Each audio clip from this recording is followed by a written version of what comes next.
Okay, imagine this.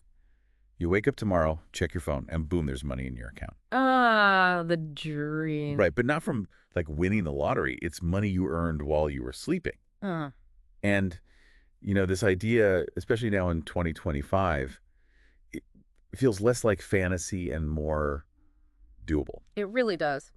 With automation, all these online platforms we have now, it's genuinely shifting. Yeah, so if you're listening and thinking, I could use some more financial breathing room, or maybe you want a safety net, or just, some extra cash flow alongside your main gig. Then this conversation is definitely for you. Exactly. We're talking about passive income today. Absolutely. And the way we think about building wealth, it's changing, isn't it? It's less about that direct hour for dollar trade Hmm. and more about setting up systems, things that generate value and, yeah, income over time. These aren't just like pie in the sky ideas. They're pretty practical approaches. Okay, so that's what we're doing today. We're going to dive deep into a source that outlines five pretty powerful passive income ideas specifically geared towards 2025. Looking forward. Yeah. And our mission here really is to pull out the key nuggets, the actionable stuff, so you can get a real handle on how these strategies might actually work for you. Maybe starting, like now. And what's really interesting, I think, is how these ideas leverage the current digital landscape and, the tech advancements we're seeing. Right? Some concepts might sound familiar, sure, but the tools available now and the scalability, that's opened up completely new avenues for 2025.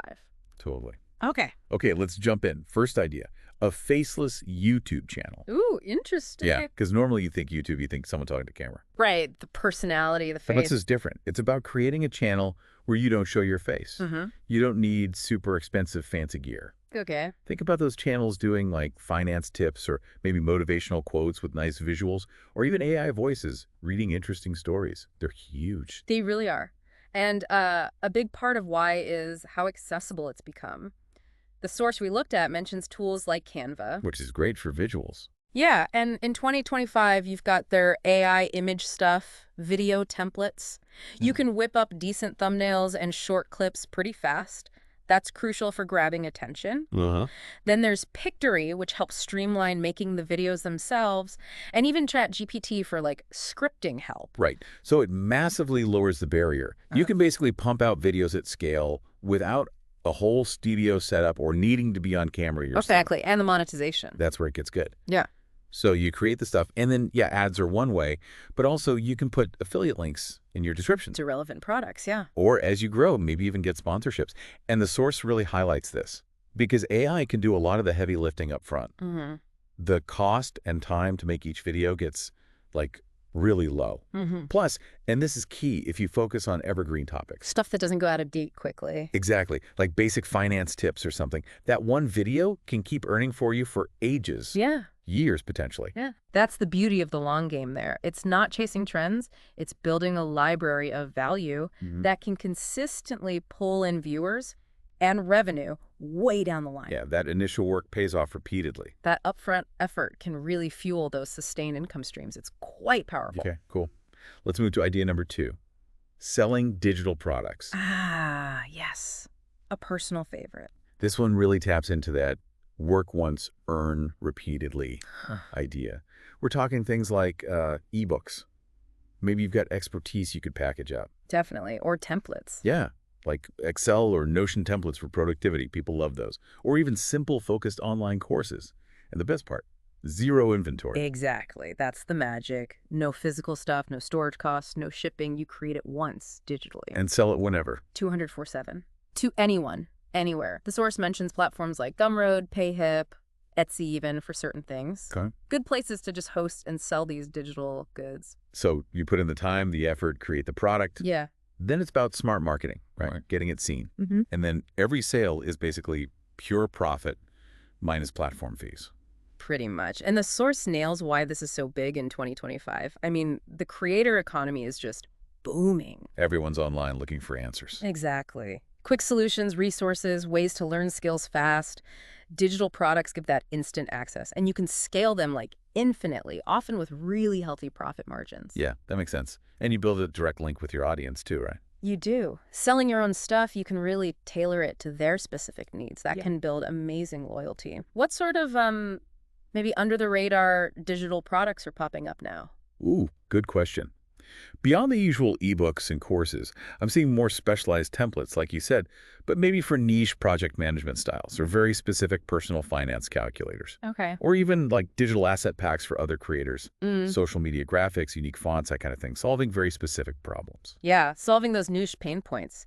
And with better analytics now, creators can get feedback, tweak their products, make them even better. It's a great cycle. Definitely. Okay, on to number 3, launching an affiliate blog or niche website. Right, the content play. Yeah, so if you're someone who loves digging into a specific topic, it could be anything, really. Mm. Electric cars, urban gardening, a certain kind of photography. A thing you're passionate about. Exactly. This could be a good route. The core idea, pick your niche, create really good content that's optimized for search engines. SEO is key here. So people searching for that info find you. Right. And then within that content, you strategically place affiliate links. Okay, so explain affiliate links a bit more. Sure.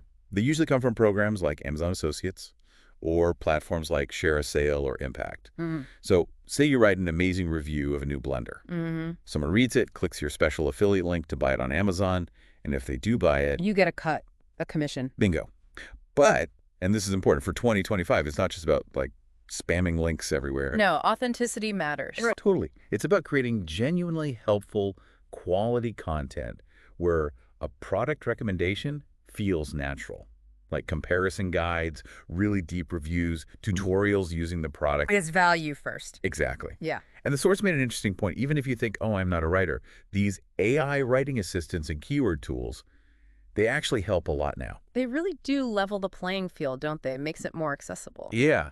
And the real power here, the source says, is the long-term thing, that SEO content. Mm. Once it ranks well for the right keywords, it can just keep bringing in traffic and potential sales for years, Mm. with maybe just minor updates needed. It's often slower to build momentum than, say, a viral video, Sure. but it can have serious staying power, that compounding effect of good SEO. Definitely a long game.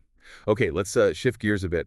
Number 4 is a bit more traditional, maybe, but still passive, investing in dividend stocks or REITs. Right. Real estate investment trusts. So this is for people who maybe have some capital they want to put to work. The idea is you invest in companies, public companies, that regularly pay out a slice of their profits to shareholders. That's a dividend.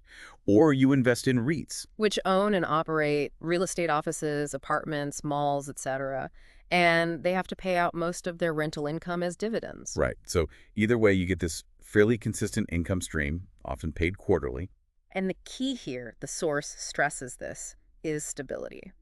You're looking for solid, established companies with a strong history of paying those dividends. Yeah, this isn't about chasing like the next hot tech stock hoping it moons. No, it's about reliable cash flow.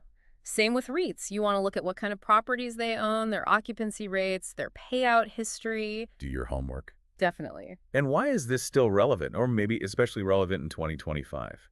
The source connects it to the economy. You know, inflation worries, market ups and downs. Dividends can feel like a bit of a safe haven, maybe. Kind of an anchor, yeah. They provide a real, tangible return, even if the stock price itself is just bouncing around. It's fundamentally a long-term wealth-building strategy, using your capital to generate income. It's literally putting your money to work for you, generating cash, without you needing to actively trade time for it, like the other models. What are some key things you look for when picking dividend stocks or REITs? Oh, good point for listeners. Yeah. Yeah, you look at the dividend yield, how much they pay out relative to the stock price. The payout ratio, are they paying out too much of their earnings, which might be unsustainable? Right, sustainability is key. And their history. Have they consistently paid or even increased their dividends over time? That shows commitment and stability. Absolutely. Understanding the core business or the real estate portfolio is crucial for that long-term reliability. You need to trust the underlying asset. Makes sense. Okay, last one. Idea number 5.